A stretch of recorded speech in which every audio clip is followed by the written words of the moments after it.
지난주에 우리는 창세기 37장을 막 시작했습니다. 그전에는 36장에서 쌍둥이 형제인 에서와 야곱의 족보에 대해서도 살펴보았는데요. 그리고 에서의 자손과 이스마엘의 자손이 결혼으로 인해 서로 맺어지게 되면서 현재 중동의 대부분의 민족들이 그 둘의 피가 섞인 사람들이라는 것을 알았습니다. 합리적으로나 과학적으로 딱히 증명하지는 못할지라도 조상들 중에서 배척받았던 두 아들, 즉 이스마엘과 에서가 선택받고 축복받은 조상들, 즉 이삭과 야곱의 자손들을 계속하여 대적하여 왔고, 지금 중동에서 일어나고 있는 모든 일들이 모두 이것에 기인한다는 것은 부정할 수 없는 분명한 사실입니다. 현대의 이스마엘과 에서의 자손들이 현대의 야곱의 자손인 이스라엘을 그토록 미워하는 것은 역사적으로나 영적으로 분명하게 이유가 있었던 겁니다. 창세기 27장 38절에서 이런 구절을 읽었습니다. 에서가 아버지에게 이르되 내 아버지여, 아버지가 빌 복이 이 하나뿐이리이까 내 아버지여, 내게 축복하소서, 내게도 그리하소서 하고 소리를 높여 우니 그 아버지 이삭이 그에게 대답하여 이르되 네 주소는 땅의 기름짐에서 멀고 내리는 하늘 이슬에서 멀 것이며 너는 칼을 믿고 생활하겠고 내 아우를 섬길 것이며 네가 매임을 벗을 때에는 그 멍에를 내 목에서 떨쳐버리리라. 마지막 구절을 눈여겨보아 주세요. 네가 매임을 벗을 때에는 그 멍에를 내 목에서 떨쳐버리리라.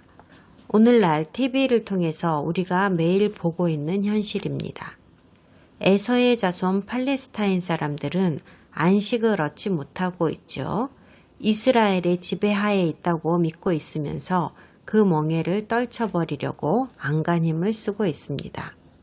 그들은 조만간 그 멍에를 벗고 그들의 나라를 만들 겁니다. 그렇게 된다고 말씀하셨으니까요. 지난번 강의에서 말씀드렸듯이 우리가 지금 보고 있는 중동의 모든 사건들은 3500년 전에 이미 하나님께서 이삭과 이스라엘 사이를 그리고 에서와 야곱 사이를 나누고 구별하고 선택하시는 예언의 작업에서부터 기인하였습니다. 유엔의 평화협상 제안이나 국제협약이나 다른 의결안들이나 이런 것들은 아무 소용 없습니다. 어차피 결국에는 해피엔딩으로 끝날 것이기 때문입니다. 하나님의 계획은 사람들이 바꾸거나 고칠 수 없습니다. 어떤 종파에서는 우리가 전심으로 노력하면 바꿀 수 있다고 가르치기도 합니다만 그냥 미친 소리입니다. 하나님께서 하시겠다고 하신 일은 하시니까요. 며칠 전에 누가 묻더라고요. 지금 중동에서 일어나는 모든 일들이 어차피 다 정해져 있는 일이라고 한다면, 메시아께서 오셔야만 평화를 얻을 수 있다고 한다면, 그렇다면 팔레스타인이나 무슬림, 이란 같은 이스라엘을 대적하는 사람들의 편에 서면 안 되고 우리가 반드시 이스라엘 편에 서야 하는 이유는 무엇이냐고요. 중동 사건들에 관심을 가지고 보아야 할 이유가 무엇이냐는 거죠. 어차피 운명은 이미 결정되어 있는데요. 그 사람 말이 맞습니다. 예수님께서도 말씀하시기를 이 모든 일들이 다 이루어지지 않고서는 주님이 오시지 않을 거라고 하셨거든요. 그럼 예수님을 따르는 신분으로서 우리의 역할은 무엇일까요? 어떻게 보면 이 모든 상황은 지금 하나님께서 우리를 시험하고 계시는 거라고 봅니다. 하나님께서는 선택할 수 있는 지문을 주셨습니다. 그분께서 나누고 구별하시는 작업을 하심으로 우리로 하여금 어느 한쪽을 선택하게 만드셨습니다. 모든 인류는 나누어진 것에서부터 어느 쪽이든 한쪽을 선택해야만 합니다. 예수님 편에 서실래요? 아니면 그분을 대적하실래요? 이것이 가장 중요한 첫 번째 선택의 지문입니다. 믿는 자로서 우리는 하나님의 말씀을 따르는 사람들입니다. 하지만 예수님을 선택한 것만으로 그 믿음이 다 끝나는 것이 아닙니다. 그 다음으로 우리가 해야 할 영적 선택은 하나님의 백성인 이스라엘 편에 서야 하는 일입니다. 여호와께서 말씀하셨습니다. 이스라엘을 축복하는 자는 축복받을 것이요 이스라엘을 저주하는 자는 저주받을 것이라. 하나님은 중립을 허용하지 않으십니다. 예수님께서 계시록에서 말씀하십니다. 나는 너희가 차든지 뜨겁든지 하기를 원하노라. 네가 이같이 미지근하니 내 입에서 너를 토하여 버리리라. 성경을 읽으세요. 그래야 그분께서는 우리가 어떤 선택을 하기를 원하시는지 알 수 있습니다. 하지만 모세가 네 형제인 에서를 미워하지 말라 하고 이스라엘에게 명령한 것처럼 이스라엘을 대적하는 그들을 미워해서도 안 됩니다. 여러분이 이스라엘 편에 서기 위하여 무슬림이나 팔레스타인 사람들을 미워할 필요는 없습니다. 어쨌든 이제 조상들의 이야기는 끝이 나고 37장부터는 야곱의 11번째 아들인 요셉의 이야기가 펼쳐집니다. 창세기 37장을 다시 읽고 시작하겠습니다. CJB 성경이 있으시면 41페이지입니다. 야곱이 가나안 땅, 곧 그의 아버지가 거류하던 땅에 거주하였으니 야곱의 족보는 이러하니라. 요셉이 17세의 소년으로서 그의 형들과 함께 양을 칠 때에 그의 아버지의 아내들 비라와 실바의 아들들과 더불어 함께 있었더니 그가 그들의 잘못을 아버지에게 말하더라. 요셉은 노년에 얻은 아들이므로 이스라엘이 여러 아들들보다 그를 더 사랑하므로 그를 위하여 채색 옷을 지었더니 그의 형들이 아버지가 형들보다 그를 더 사랑함을 보고 그를 미워하여 그에게 편안하게 말할 수 없었더라. 요셉이 꿈을 꾸고 자기 형들에게 말하매 그들이 그를 더욱 미워하였더라. 요셉이 그들에게 이르되 청하건대 내가 꾼 꿈을 들으시오.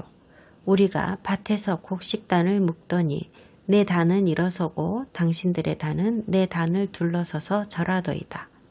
그의 형들이 그에게 이르되 네가 참으로 우리의 왕이 되겠느냐 참으로 우리를 다스리게 되겠느냐 하고 그의 꿈과 그의 말로 말미암아 그를 더욱 미워하더니 요셉이 다시 꿈을 꾸고 그의 형들에게 말하여 이르되 내가 또 꿈을 꾼즉 해와 달과 11별이 내게 절하더이다 하니라. 그가 그의 꿈을 아버지와 형들에게 말하매 아버지가 그를 꾸짖고 그에게 이르되 네가 꾼 꿈이 무엇이냐? 나와 내 어머니와 내 형들이 참으로 가서 땅에 엎드려 내게 절하겠느냐? 그의 형들은 시기하되 그의 아버지는 그 말을 간직해 두었더라. 그의 형들이 세겜에 가서 아버지의 양떼를 칠 때에 이스라엘이 요셉에게 이르되 내 형들이 세겜에서 양을 치지 아니하느냐? 너를 그들에게로 보내리라. 요셉이 아버지에게 대답하되 내가 그리하겠나이다. 이스라엘이 그에게 이르되 가서 네 형들과 양떼가 다 잘 있는지를 보고 돌아와 내게 말하라 하고 그를 헤브론 골짜기에서 보내니 그가 세겜으로 가니라. 어떤 사람이 그를 만난즉 그가 들에서 방황하는지라 그 사람이 그에게 물어 이르되 네가 무엇을 찾느냐? 그가 이르되 내가 내 형들을 찾으오니 청하건대 그들이 양치는 곳을 내게 가르쳐 주소서. 그 사람이 이르되 그들이 여기서 떠났느니라. 내가 그들의 말을 들으니 도단으로 가자 하더라 하니라. 요셉이 그의 형들의 뒤를 따라가서 도단에서 그들을 만나니라. 요셉이 그들에게 가까이 오기 전에 그들이 요셉을 멀리서 보고 죽이기를 꾀하여 서로 이르되 꿈꾸는 자가 오는도다. 자, 그를 죽여 한 구덩이에 던지고 우리가 말하기를 악한 짐승이 그를 잡아먹었다 하자. 그의 꿈이 어떻게 되는지를 우리가 볼 것이니라 하는지라. 르우벤이 듣고 요셉을 그들의 손에서 구원하려 하여 이르되 우리가 그의 생명은 해치지 말자. 르우벤이 또 그들에게 이르되 피를 흘리지 말라. 그를 광야 그 구덩이에 던지고 손을 그에게 대지 말라 하니 이는 그가 요셉을 그들의 손에서 구출하여 그의 아버지에게로 돌려보내려 함이었더라. 요셉이 형들에게 이르매 그의 형들이 요셉의 옷 곧 그가 입은 채색 옷을 벗기고 그를 잡아 구덩이에 던지니 그 구덩이는 빈 것이라 그 속에 물이 없었더라. 그들이 앉아 음식을 먹다가 눈을 들어본즉 한 무리의 이스마엘 사람들이 길르앗에서 오는데 그 낙타들의 향품과 유향과 모략을 싣고 애굽으로 내려가는지라. 유다가 자기 형제에게 이르되 우리가 우리 동생을 죽이고 그의 피를 덮어둔들 무엇이 유익할까? 자, 그를 이스마엘 사람들에게 팔고 그에게 우리 손을 대지 말자. 그는 우리의 동생이요 우리의 혈육이니라 하매 그의 형들이 청종하였더라. 그때에 미디안 사람 상인들이 지나가고 있는지라 형들이 요셉을 구덩이에서 끌어올리고 은 20에 그를 이스마엘 사람들에게 팔매 그 상인들이 요셉을 데리고 애굽으로 갔더라.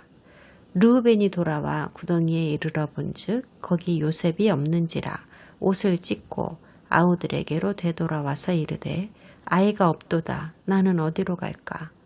그들이 요셉의 옷을 가져다가 순념소를 죽여 그 옷을 피에 적시고 그의 채색 옷을 보내어 그의 아버지에게로 가지고 가서 이르기를 우리가 이것을 발견하였으니 아버지 아들의 옷인가 보소서 하매 아버지가 그것을 알아보고 이르되 내 아들의 옷이라 악한 짐승이 그를 잡아먹었도다. 요셉이 분명히 찢겼도다 하고 자기 옷을 찢고 굵은 배로 허리를 묶고 오래도록 그의 아들을 위하여 애통하니 그의 모든 자녀가 위로하되 그가 그 위로를 받지 아니하여 이르되 내가 슬퍼하며 스올로 내려가 아들에게로 가리라 하고 그의 아버지가 그를 위하여 울었더라. 그 미디안 사람들은 그를 애굽에서 바로의 신하 친위대장 보디발에게 팔았더라. 2절에서 17살 된 요셉이 자기 형제들의 나쁜 짓을 아버지한테 일러 바쳤다고 하지요. 여기 계신 분들 중에서도 동생이 엄마 아빠한테 쪼로록 달려가서 나를 일러 바치는 걸 보신 분들이 많이 계시죠? 바로 그 상황입니다. 여기서 주목하셔야 할 것은 여기 언급된 아들들은 모두 야곱의 정실인 레아와 라헬의 아들들이 아니고 두 첩인 빌하와 실바의 아들들이라는 겁니다. 야곱의 아들들은 4명의 여자들에게서 태어난 형제들로서 서로가 서로를 견제하는 묘한 긴장관계에 있던 사람들입니다. 이 가족의 문제가 상상이 되십니까? 그런데 히브리어 성경을 보면 가족의 신분에 변화가 있었음을 알 수 있어요. 첩의 신분이었던 빌하와 실바가 여기서 처음으로 이시샤라고 적히는데 이것은 정시를 뜻하는 단어이거든요. 100% 확실한 건 아니지만 야곱이 이례적으로 빌하와 실바를 정식 아내로 승격시킨 것 같습니다. 유대학자인 람밤과 마이모니데스는 요셉 이야기가 전개되고 있는 이 시점에는 레아와 라헬이 이미 죽었다고 말합니다. 그렇다고 한다면 그래서 야곱이 첩들의 신분을 상승시켰다고 한다면 이 시기에 야곱의 가족들 간의 갈등과 문제는 더 심각해질 수밖에 없었을 것 같습니다. 왜냐하면 야곱은 언제나 라헬을 더 사랑했고 그녀가 낳아준 두 아들 요셉과 베냐민을 더 이뻐했거든요. 요셉을 특히 더요. 3절에서 야곱이 다른 아들들보다 요셉을 더 사랑한다고 분명하게 말씀하고 계십니다. 영어로는 코트를 해입혔다고 번역되었는데 그 정도로 요셉을 이뻐했다는 말이겠지요. 사실 히브리어로는 케토닛 파심이라고 하는 옷으로 코트라기보다는 튜닉 같은 옷입니다. 튜닉도 여러 종류가 있어요. 일상복에서부터 예복에 이르기까지 그리고 목에서부터 손목이랑 발목까지 다 덮는 것도 있고요. 요셉의 튜닉은 왕가에서 입는 그런 것이었습니다. 히브리어로 쓰인 단어를 보면 왕들이 입는 가운을 뜻하는 단어이거든요. 가만 생각해 보면 이 코트는 다른 형제들 거보다 좋은 코트라는 사실에만 그치지 않습니다. 아버지가 요셉에게 그 옷을 입고 활보하게 만들면서 그를 황태자로 인정하고 있다는 것을 보여주게 한 것입니다. 시기와 질투가 요셉의 인생에 따라다니게 된 건 너무 당연한 일이었습니다. 4절에 보면 형들이 그를 얼마나 미워했는지 그와는 말도 섞지 않았다고 합니다. 야곱은 요셉에게 유독 집착하고 있었고 그 때문에 요셉은 다른 형제들하고 어울리기 힘들었던 것이죠. 성경은 이들이 요셉에게 샬롬이라는 인사도 하지 않았다고 말씀하십니다. 우리말로 치자면 안녕하세요 라는 인사에 해당하는 것인데요. 형제들은 요셉을 보고 인사도 하지 않을 정도로 그를 미워했습니다. 그리고 이 모든 일이 일어나게 된 이유를 이 구절에서 눈치챌 수 있습니다. 요셉은 자기를 둘러싼 증오를 모른 채 하고 싶었을 수도 있습니다. 혹은 젊어서 순진했다고 할 수도 있을까요? 어쨌든 그는 자기의 꿈에 대해서 입 다물고 있을 줄을 몰랐습니다. 자기한테는 신나는 꿈일지라도 형들에게는 그 꿈이 달가울 리가 없었는데 말입니다. 꿈에서 그는 곡식단을 보았는데 11더미의 곡식단이 자기 단에게 절을 하는 장면을 보았습니다. 요셉이 황태자의 옷을 온몸에 두르고 10명의 형제들에게 꿈 얘기를 하고 있는데 이것이 무슨 상징인지 형들은 알고 있는 겁니다. 언젠가는 요셉을 섬기게 될 거라는 것을요. 하나님은 이전에 조상들과 직접 대면하여 말씀하시던 방법에서 이제 요셉과는 꿈으로 말씀하고 계십니다. 한 가지 알아야 할 것은 이것이 요셉에게만 일어난 생소한 일이 아니라는 건데요. 그 당시의 사람들은 꿈이나 환상이 신들과 소통하는 방법이라고 믿고 있었고 일반적으로 꿈을 예언이라고 생각했습니다. 물론 성격과 야망도 꿈을 통해 나타납니다. 그러므로 꿈은 두 가지 성격이 결합된 것이라 볼 수 있어요. 인간적인 열망과 신들의 예언이 합쳐진 것입니다. 9절에서 그가 또 다른 꿈을 꾸었고 또 형제들한테 다 말해버립니다. 첫 번째 꿈은 형제들에게만 얘기를 했는데 이번에는 아버지 야곱과도 관련이 된 것입니다.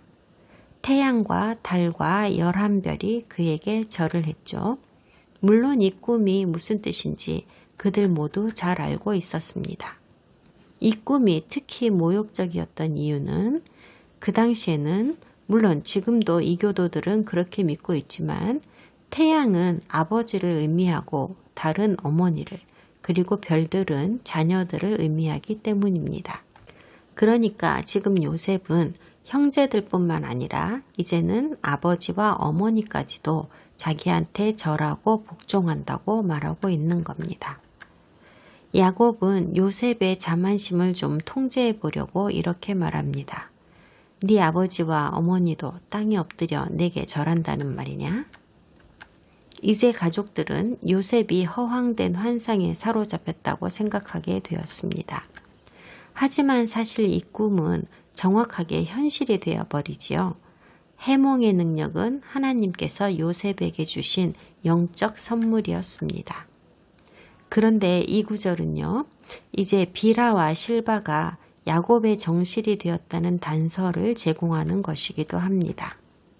이 일이 일어났을 때 라헬은 이미 죽었는데 야곱이 답하기를 나랑 네 엄마가 너한테 절한다는 거냐? 라고 물어요. 요셉의 엄마는 라헬이지만 비라는 라헬의 여종이었고 사실 요셉은 비라가 다 키웠습니다. 야곱이 비라를 정실의 위치로 신분 상승시켰다면 당시의 전통대로 이제 비라는 정식으로 요셉의 어머니가 된 것입니다. 이 시점에 이스라엘 부족들은 세겜 골짜기에 풀이 무성한 목초지대에 살았던 것 같습니다. 집은 헤브론에 있었고요. 요셉의 형제들은 짐승을 돌보러 출타했습니다. 재미난 걸 발견할 수 있는데요. 야곱과 아들들은 지금 양을 치러 세겜으로 다시 돌아가는 것에 대하여 아무런 죄책감도 느끼지 않고 있다는 사실입니다. 몇 년 전에 세겜 왕이 야곱의 딸 디나를 강간했을 때 야곱의 아들들이 세겜의 모든 남자를 죽이고 과부와 아이들을 다 데려왔잖아요. 이스라엘, 즉 야곱은 요셉에게 가서 형들이 잘 지내고 있는지 확인하라고 합니다. 야곱이 요셉을 보낸 이유는요. 그 끔찍한 사건이 있은 뒤에 세겜에 간 아들들이 무슨 해를 입지 않았을까 염려했기 때문인데요. 중동 지역에서 복수는 대물림해서 행해지는 관습이 있었기 때문입니다. 요셉은 길을 떠났고 생각지 못한 상황을 만납니다. 한 50마일쯤 가서 세겜에 거의 다다랐을 때 어떤 남자가 그들이 여기 있다가 도단으로 옮겨갔다고 말해줍니다. 두 가지를 알려드릴게요. 첫 번째로 어떤 영화에서 나온 장면과는 달리 이 남자는 그냥 사람 남자입니다. 여기에 쓰인 히브리어는 이쉬로 그냥 남자 사람을 뜻합니다. 천사가 아닙니다. 두 번째로 도단이라는 이름은 두 개의 우물이라는 뜻입니다. 요셉은 두 개의 우물 중 하나를 만나게 된 것입니다. 이 우물들이 있는 곳은 숲이 무성한 언덕 지역입니다. 형제들이 이 언덕의 높은 곳에서 요셉이 다가오는 것을 보았습니다. 그들의 증오심은 불타올랐고 아버지는 한참 멀리 계시고 요셉은 다가오고 있으니 죽여야겠다고 생각했습니다. 19절과 20절에서 왜 이들이 요셉을 죽이려고까지 생각했는지를 확실하게 알려주십니다. 바로 요셉의 꿈 때문이었습니다. 명확하게 말씀드릴게요. 이것은 단순한 시기심이나 질투 때문이 아닙니다. 형제들은요, 요셉이 그들의 마스터가 될 것이라는 꿈을 어느 정도 믿고 있었던 겁니다. 만약 요셉을 죽이기만 하면 문제는 다 해결됩니다. 그런데 장남인 레아의 아들 르우벤이 그들을 저지합니다. 요셉을 죽여서 너희 손을 더럽히지 말고 구덩이에 던져버리자. 그럼 굶어 죽을 것이고 아무도 찾지 못할 것이다. 성경은 르우벤의 본심을 말씀해 주십니다. 요셉이 죽지 않게 하고 나중에 형제들이 그 지역을 떠난 다음에 그를 구해주려는 심산이라고요. 르우벤이 무슨 짓을 했는지 기억하시나요? 그는 아버지의 첩인 비라와 동침함으로 아버지의 권력을 장악하려고 시도했었던 사람입니다. 쿠데타는 실패하였고 정실인 라헬과 레아는 죽어버렸는데 첩인 비라는 더럽혀져서 정실이 되지 못하는 전통이 있음에도 불구하고 야곱은 이런 전통을 무시하고 그녀와 정식으로 결혼을 하여 그녀를 정실로 승격시켰습니다. 그리고 르우벤은 여전히 형제들 중에서 수장으로 인정받고 있는 상태입니다.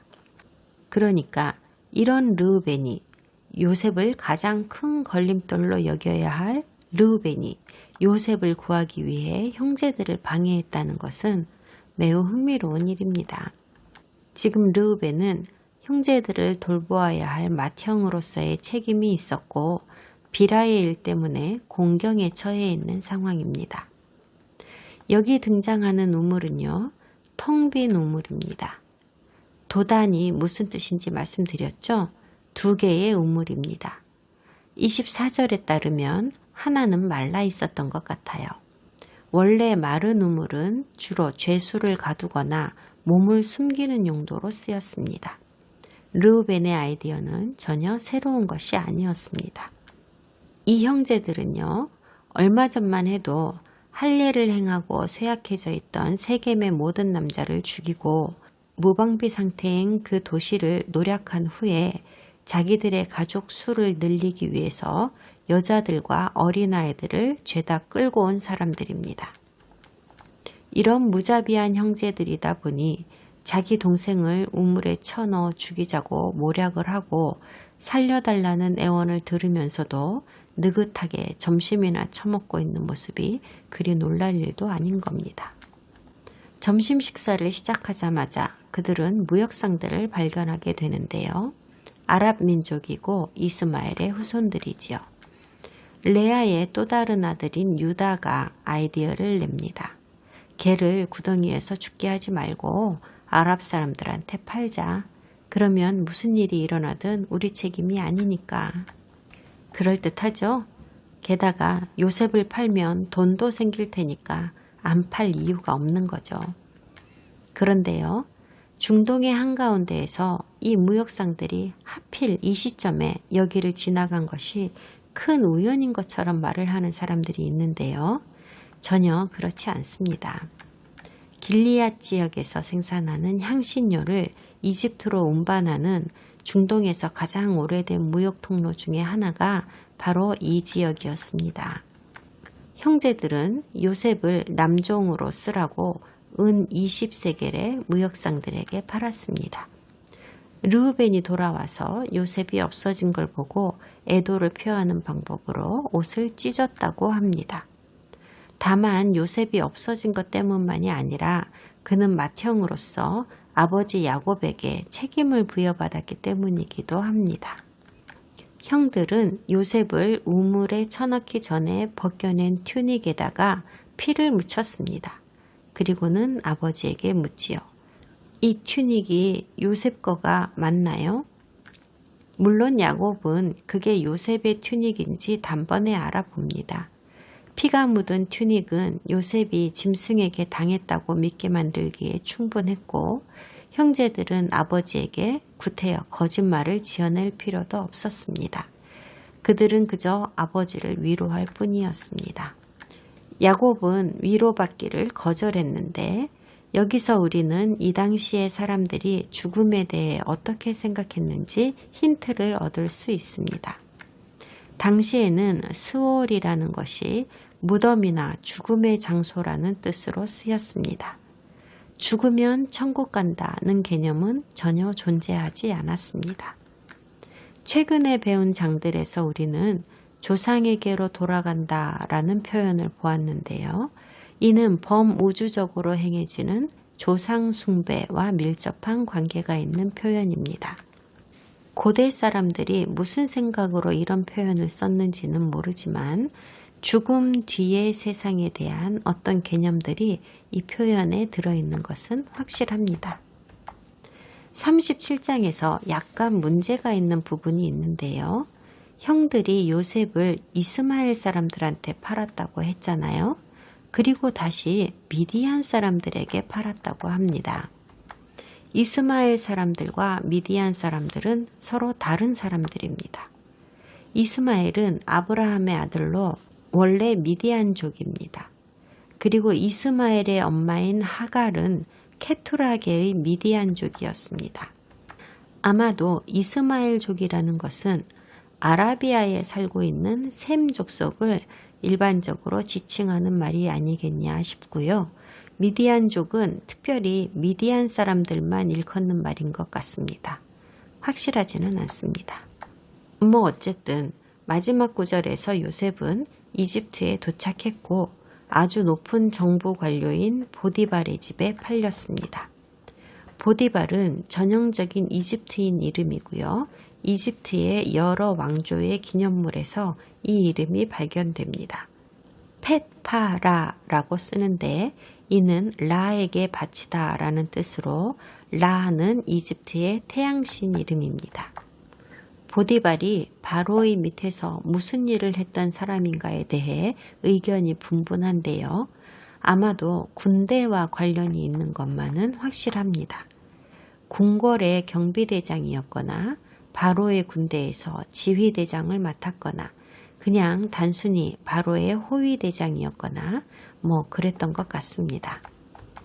어쨌든 이 시점에서는 이집트에서 그가 2인자였던 것으로 판단됩니다. 잠시 요셉의 이야기를 방해하는 38장으로 가봅시다. 38장을 읽으면서 이 두 이야기가 어떻게 연결되는지를 알아봅시다. 창세기 38장입니다. CJB 성경이 있으시면 42페이지입니다. 그 후에 유다가 자기 형제들로부터 떠나 내려가서 아둘람 사람 히라와 가까이 하니라. 유다가 거기서 가나안 사람 수아라 하는 자의 딸을 보고 그를 데리고 동침하니 그가 임신하여 아들을 낳음에 유다가 그의 이름을 엘이라 하니라.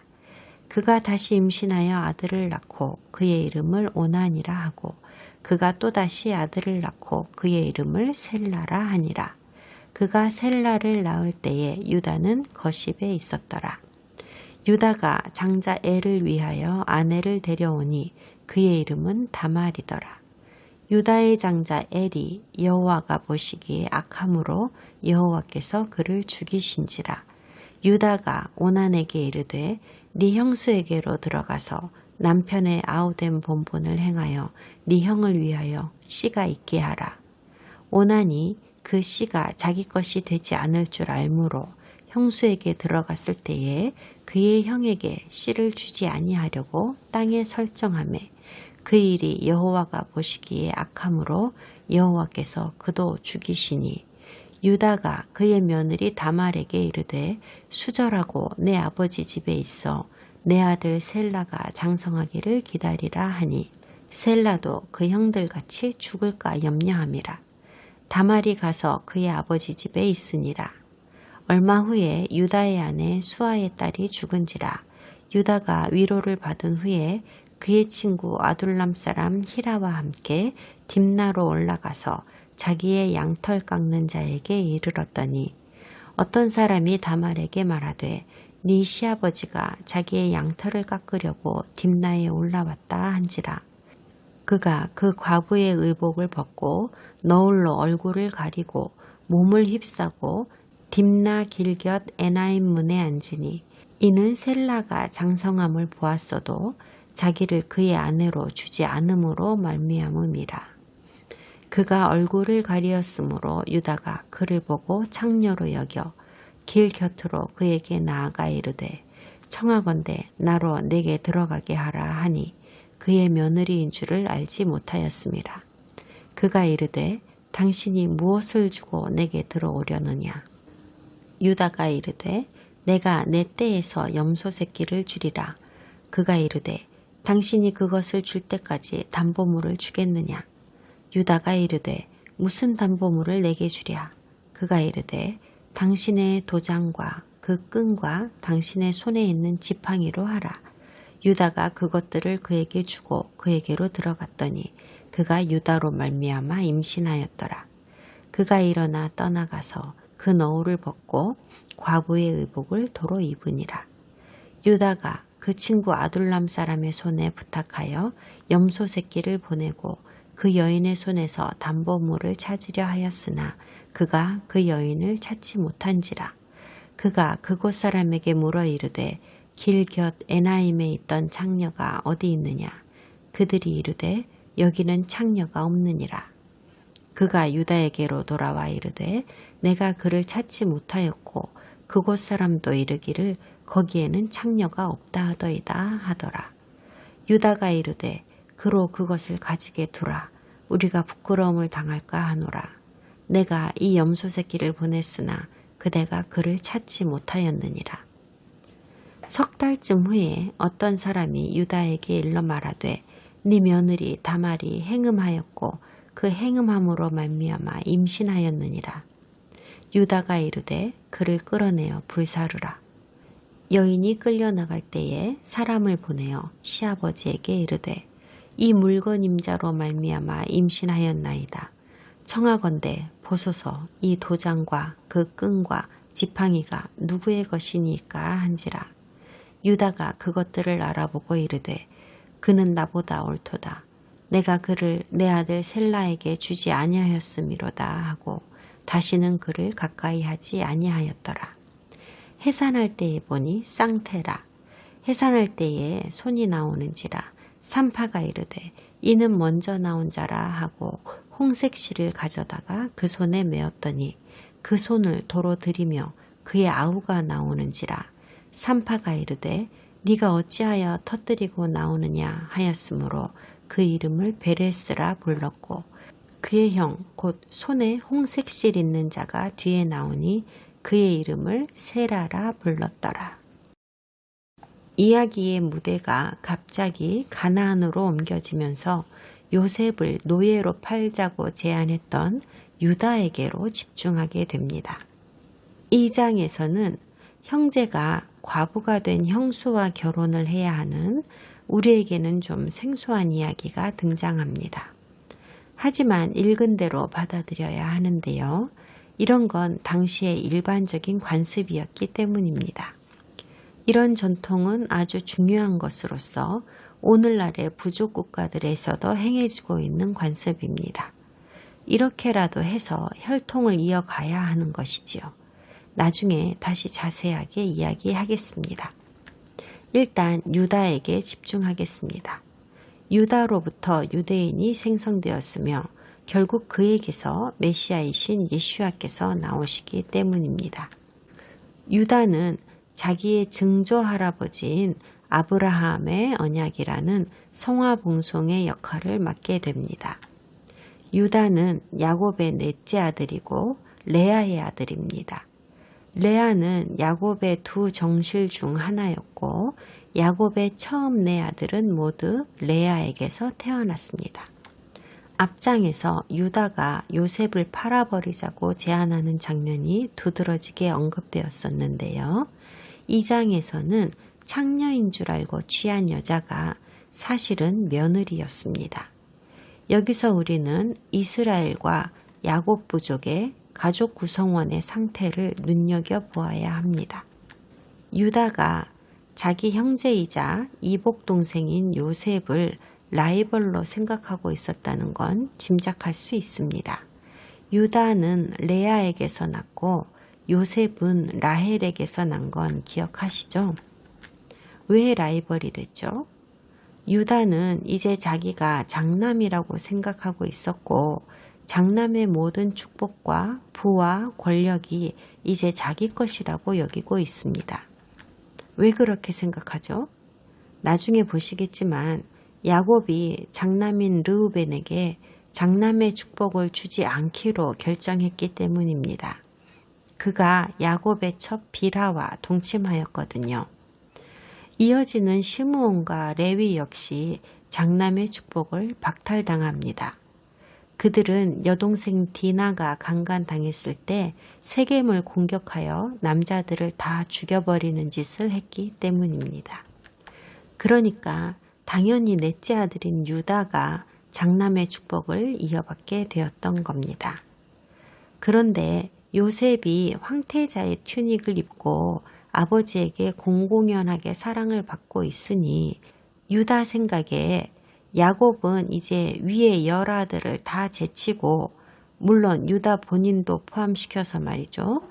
요셉에게 모든 권력을 다 줄 것이라고 생각했고 이 상황을 유다는 받아들이기 어려웠을 겁니다. 아이러니한 것은요. 유다와 요셉과의 이러한 알력은요. 사실 아직 10대인 요셉은 이 알력을 정작 의식하지도 못하고 있었지만요. 어쨌든 그들의 후손에게도 쭉 이어지게 됩니다. 이 두 형제는 결국 이스라엘의 지배적인 두 부족으로 나뉘게 되는데요. 바로 유다와 에브라임입니다. 근데 유다와 요셉의 이야기를 하다가 왜 갑자기 에브라임 얘기는 꺼내느냐고 생각하시는 분도 계실 겁니다. 몇 장 지나면 보시겠지만 에브라임은 요셉이 이집트인 아내에게서 얻은 자식으로 이스라엘 부족으로서의 요셉의 신분을 대신하게 되는 아들입니다. 사실 야곱은 요셉에게서 에브라임을 그의 형인 므낫세와 함께 입양을 하였습니다. 르우벤을 대체하기 위한 목적에서였습니다. 몇 세기 후에 다윗과 솔로몬의 통치 이후에 이스라엘은 유다와 에브라임이라는 두 왕국으로 나누어지게 됩니다. 그리하여 유다와 에브라임의 후손들은 아시리아가 에브라임의 북왕국을 점령하기까지 서로 대적하는 관계가 되어버렸고 결국 에브라임의 10지파는 먼 아시아와 북아프리카 일부 지역으로 흩어지게 됩니다. 요셉이 젊었을 때부터 시작해서 오늘날에 이르기까지 유다의 자손과 요셉의 자손은 에브라임을 매개체로 하여 서로 늘상 불화하는 관계에 있어 왔습니다. 신기하게도 에스겔 37장에서 이것을 미리 말씀하셨습니다. 이스라엘이 소멸하고 난 이후에 그들이 다시 처음에 자기 땅으로 돌아와 한 나라가 될 것이라고요. 게다가 유다와 에브라임은 그들 땅으로 돌아와서 다윗의 후손인 한 왕에 의해 영원히 통치받을 것이라고 합니다. 유다가 1948년에 중동으로 돌아와서 2000년 전에 파괴된 그들 나라 이스라엘을 재건하였습니다. 에브라임은 어떻게 되었습니까? 요셉의 후손들 소식은 최근에서야 들을 수 있게 되었습니다. 우리는 그들을 잃어버린 양이라고 부르는데 바로 에브라임 족속을 말하는 것입니다. 유다는 돌아왔지만 그들은 아직 이스라엘로 돌아오지 못하고 있습니다. 몇 년 전에 아시아와 인도 지역에 있는 큰 무리의 사람들이 자기들도 이스라엘의 잃어버린 양들이라고 주장하는 일이 있었습니다. 이스라엘의 유대교 수장들은 20년에 걸쳐서 조사를 실시했고 결국 그들이 정말로 에브라임의 후손이라고 밝혀냈으며 이스라엘 정부에 이 사실을 확인시켰습니다. 2005년 3월에 에브라임 부족의 일부가 이스라엘로 초청 이민을 오게 되었고 에스겔 37장의 예언이 현실이 되기 시작했습니다. 근데 좀 문제가 생겼습니다. 유대교를 믿는 현대 유대인들과 토라를 믿는 에브라임의 믿음의 방식이 여러 방면에서 좀 많이 달랐기 때문입니다. 유다와 요셉이 처음부터 상극이었고 유다가 요셉을 이집트에 노예로 팔아먹었을 때처럼 유다와 요셉 부족인 에브라임은 지금도 적대관계에 놓이게 되었습니다. 유다 족속인 유대인들이 요셉 족속인 에브라임에게 이스라엘로 돌아오고 싶다면 유대교 전통을 받아들이고 유대교로 개종해야만 한다고 종용하고 있기 때문입니다. 이스라엘로 돌아오고 싶어하는 많은 에브라임이 어쩔 수 없이 이에 동의하고 있는 현실입니다. 하지만 이렇게 끝나지는 않을 거라고 저는 생각합니다. 에브라임의 귀환이 극에 달할수록 유다의 방식을 그냥 그대로 다 받아들이지는 않을 것이거든요. 어찌 되는지 지켜봅시다. 다음 주에 계속하겠습니다.